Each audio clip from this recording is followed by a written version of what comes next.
September 1993. A courtroom in Illinois.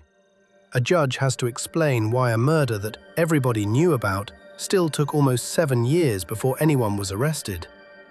He doesn't mention angels or demons. He doesn't talk about gang violence in the way a report would. He calls the thing that's operating out there by its right name, a kind of cult of settling these things yourself, a code. And only here does the strangest detail come into view. The victim had already said the name of the man who shot him, clearly right at the scene, and then, a few minutes later, when the person asking was the police, the victim swallowed that sentence back down, not because he forgot, because he chose. The court calls that first statement an excited utterance. The law has a way to keep it, but the street has another way, forcing a man bleeding out on the asphalt to live his role all the way to the very last second. And that's why today, in this cold room, they aren't only trying the Wade brothers. They're trying a bigger question. What can a king build if the rules of the game already say the truth has to die first? To understand that cult of settling these sorts of things, you have to understand the place that raised it. East Garfield Park wasn't always the shorthand people use today. In 1950, it held more than 70,000 residents, working families, kids on stoops, churches packed so tight it felt like there was one on every block. Madison Street wasn't a punchline, it was a commercial spine, a strip people treated like the neighborhood's equator. Restaurants, grocery stores, movie theaters, corner pharmacies where you could get an ice cream cone at the back counter. A whole world, self-contained and breathing. And then it started dying. Not in one dramatic moment. In a series of decisions that looked practical on paper and lethal on the ground. In the 1950s, the federal government pushed the Eisenhower Expressway through the west side. Concrete and lanes cut straight through the southern end of the neighborhood and did what highways always do in places with less power. They displaced families who had nowhere easy to go. After that, the exits weren't just ramps, they were escape routes. White residents left. And then, just as predictably, the banks followed. That's when redlining kicked in, an invisible fence drawn in ink and policy. Black families couldn't get mortgages, couldn't build equity, couldn't own what they lived in, even when they were paying for it every month. Absentee landlords moved in, bought up buildings like numbers on a ledger, and let them rot while keeping the rent the same, sometimes higher. So poverty didn't just sit on the street, it seeped into plaster, stairwells, and choices. Then, April 4th, 1968, Martin Luther King Jr. is assassinated in Memphis, and Chicago's West Side burns. Madison Street, that commercial spine, that equator, the heart of the neighborhood, gets ripped out. Businesses are destroyed in the riots that follow. And here's the part people tend to skim past. The city's answer wasn't to rebuild. It was to bulldoze the ruins and leave the lots empty. Demolish and abandon. By 1970, East Garfield Park had lost its commercial base, its middle class, its tax revenue, and with it, the version of the future a city invests in. By 2000, the population had collapsed to just over 20,000, from 70,000 down to 20,000 in half a century. That isn't neglect, that's a choice. And into that choice, on March 3rd, 1956, a child is born in Mississippi, Neal Wallace. His father, Neal Wallace Sr., and his mother, Zola Thompson, are part of the Great Migration. Hundreds of thousands of black Southerners who came north chasing the promise of something better. They land on Chicago's west side, and their son grows up in East Garfield Park through the 1960s and 1970s. Years when the legitimate institutions that might have offered a different path were being stripped away one by one. By the late 60s, a young Wallace finds the traveling vice lords, the TVLs. And it matters who they were before the city decided they were only a headline. They start in 1962 as a group of boys, mostly about 16, hanging around California Avenue and Flournoy Street, right in front of Zion Travelers Church. A man named Thomas Diablo Wells gives them their name, and he does it with language that leaves no doubt about the direction.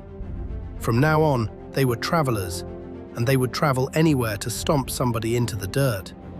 The message was brutally clear, but the detail that matters later, maybe the detail that turns this whole story into a tragedy, is this. Wells wasn't just a founder.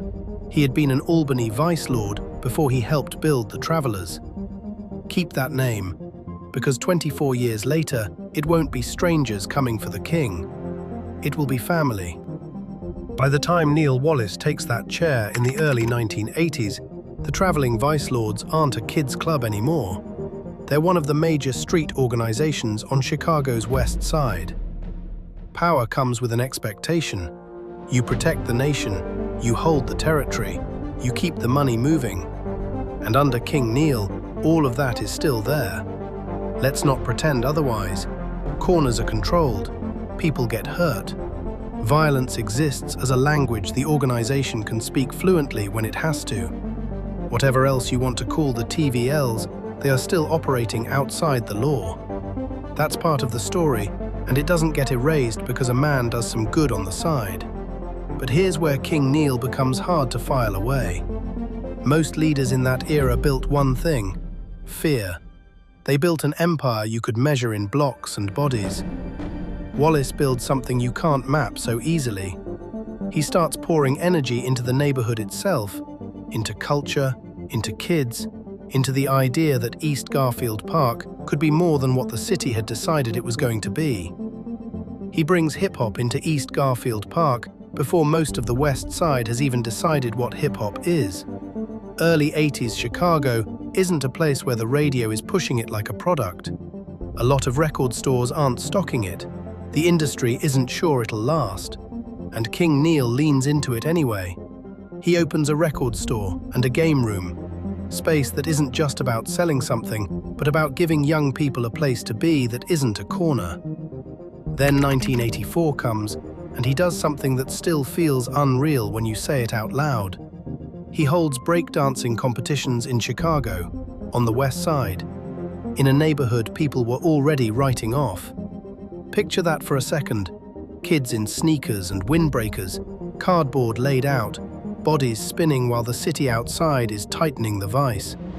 That's not just entertainment. That's a leader trying to rewrite what belonging looks like. And it doesn't stop with music. On California Avenue, he runs a free breakfast program. Not once, not as a photo op, as a routine. Food in the morning, in a place where the morning is often the hardest part of the day. And then he says the line that hits like a contradiction. He tells his members to stay in school, to get college degrees, to pursue entrepreneurship. A gang leader on the west side of Chicago in the early 1980s telling his soldiers to think about diplomas and businesses. That's the part that keeps slipping out of your hands when you try to pin him down. Because the same man who holds street authority and can order street consequences also seems to be pushing his people towards something that looks like escape. Then he reaches back into the oldest, strangest thread in the TVL's history: baseball. There had been two teams running on and off for years, one called the Question Marks, one simply called the Travelers. In 1984, King Neal unifies them into a single squad, California Gold, named for California Avenue, the street that helped build the TVLs, and for the gold they wore alongside the black. He puts Andrew "Bay" Patterson in charge specifically because Bay is looking for a way to keep younger travelers off the corners. The goal isn't trophies, it's time, structure, another place to stand. And here's the detail that turns it into legacy instead of just a gesture. California Gold keeps going, long after King Neal is gone. In 1992, nearly 6 years after his death, that team competes in a USSA championship in La Crosse, Wisconsin. A program started by a street organization, carried forward after the man who dreamed it up is already in the ground. So you end up stuck with the question the story refuses to answer for you. Was King Neal genuinely trying to build something different in East Garfield Park? Or was he simply smart enough to understand that a king with a breakfast program and a baseball team is harder to kill than a king who only has soldiers? Maybe both are true. Maybe neither fully explains him. What is clear is this: the community respected him in a way that had nothing to do with fear.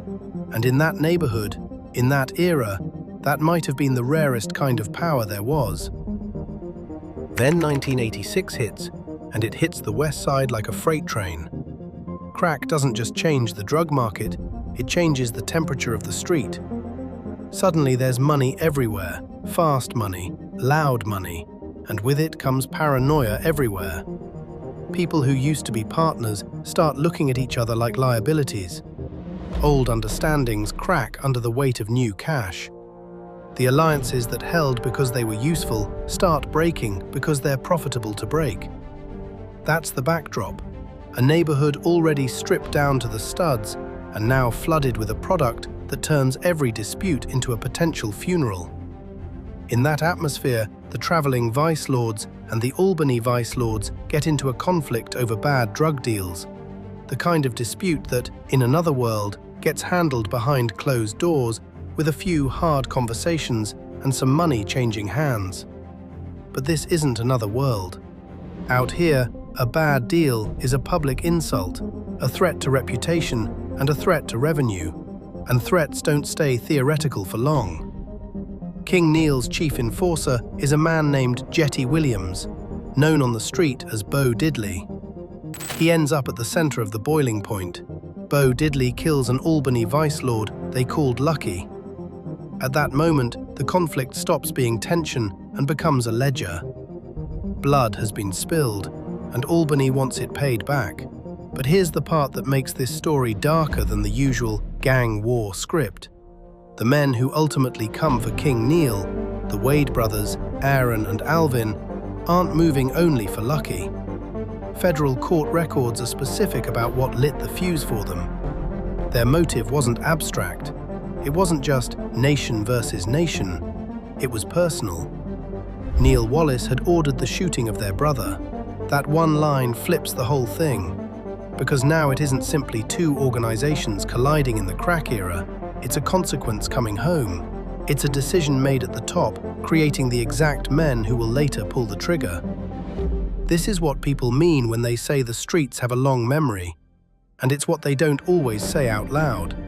Power on the West Side doesn't only attract enemies, it manufactures them, one order at a time. So by the fall of 1986, you've got a city in a fever, a market drenched in cash, two related nations fighting like strangers, and a pair of brothers carrying a grievance with a name attached to it. Albany isn't coming for a symbol. They're coming for the man who signed the pain into their family. For 6 years after that morning on Roosevelt Road, the case sits in the neighborhood the way the story sits on the West Side. Everybody knows, nobody says. That's the real power of the code. It doesn't just protect the shooter in the moment, it buries him afterward. It turns a public act into a private matter. It makes witnesses look at their own survival first and the courtroom second. So time passes, seasons change, names move through the streets like rumor, and a man gets killed in a way that's supposed to be unforgettable. Shot 4 times, identified at the scene, yet somehow becomes unprosecutable. Not because the truth isn't there, because it's fenced off. By 1992, Chicago police finally make arrests. Aaron Wade and his brother Alvin are charged with the murder of Neal Wallace, 6 years late in a neighborhood where the king himself had named them once with his last coherent breath. The trial court even acknowledges the delay, and in federal court records, the judge puts language to what everyone has been tiptoeing around. The silence, he says, comes from the cult of settling these sorts of events. A sitting judge saying the quiet part out loud. At trial, the key witness is a woman named Elsie McCoy. She testifies she was there. She describes Alvin getting out first, approaching Wallace, talking. then Aaron stepping out and firing the shot to the head. The defense goes after her hard. Inconsistencies between her grand jury testimony and what she says on the stand. Questions about motive, about why she waited, about whether she's telling the truth now or rewriting it. The court notes the weaknesses, notes the 6-year gap, notes the complications, and still convicts. In September 1993, Aaron Wade is found guilty of first-degree murder and sentenced to 35 years. Alvin is also convicted. The Illinois Supreme Court later denies Aaron's appeal, and the twist is as bitter as it is predictable. Justice arrives nearly 7 years late, built on a dying man's accusation that he pulled back, and on a witness who stayed silent for 6 years. Make of that what you will, but it fits the pattern perfectly, because the same code that kept the streets clean of police in 1986 is the code that kept the truth out of a courtroom until 1992, and even then, only barely. When King Neal died, something else died with him. The TVL elders never handed the title king to anyone again. Not because they ran out of candidates, not because of paperwork or protocol. Titles like that don't get retired out of convenience. They get buried because the man who held them was, in some way the organization can't replace, singular. On the West Side, that kind of decision is a monument, and for years afterward, you could see the neighborhood build its own monument the only way it could: paint and brick. King Neal. On walls, on viaducts, on the sides of buildings that had outlasted the people inside them. His name stayed visible in East Garfield Park long after other leaders from the same era faded into a blur. Decades later, young travelers, kids who weren't even alive in 1986, still know who he was. Meanwhile, ask around about other men who ran those same streets in that same period, and most of those names are gone. King Neal's isn't. That kind of memory tells you the community saw something in him beyond fear. But memory doesn't rebuild a neighborhood. The block where it started, the 2,700 block of West Flournoy Street, the same stretch where teenagers once gathered in front of Zion Travelers Church, didn't become the version of the future King Neal seemed to be reaching for. In the mid-1990s, that area becomes the focus of a federal drug investigation. 15 convictions, with life sentences for at least 10 people. And in 2017, federal investigators launch Operation Shut Travel Down, charging more than 50 people: heroin, methamphetamine, cocaine, crack. Same corner, same nation, same gravity, pulling young lives back toward the street. So you're left where this story always wanted to leave you, at the moral contradiction. A man who ran a free breakfast program. A man who opened a record store and held breakdancing contests when most of America hadn't decided hip-hop mattered. A man who built a baseball team to keep kids off corners and told his soldiers to chase degrees and businesses. And still, on that asphalt, shot 4 times and dying, he chose the code over his own life. Which brings the question back, one last time. What can a king build when the rules demand that the truth dies first?